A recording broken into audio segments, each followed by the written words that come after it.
Salman Shaikh is the director of the Saban Center in Doha. He joins us now to discuss the situation a little more. Let's talk about about Israel's approach to Gaza, its strategy since the invasion we mentioned there 4 years ago. I mean, clearly it hasn't worked because the Palestinian militants are better armed and now capable of hitting cities like Tel Aviv and Jerusalem.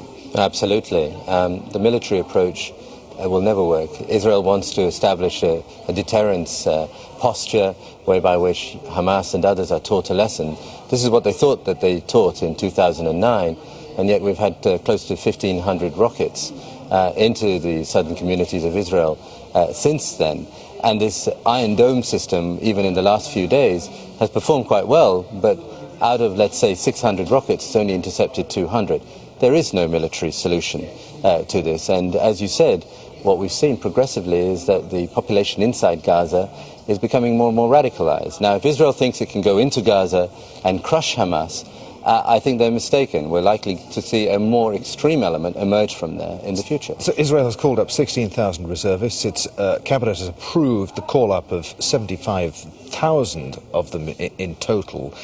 It sounds very much as though Israel is possibly preparing for some sort of ground offensive. Now, is it possible to de-escalate all of this before that happens? I hope so. The 75,000, let's put it in context. In the whole of the Lebanon war, they called up 60,000. In the last Gaza war, it was 10,000. So this is a very big number. Now, it may be also to do with an uncertain situation on all of its borders. And that's the point. Israel is perhaps more isolated diplomatically and in security terms more vulnerable than it's ever been.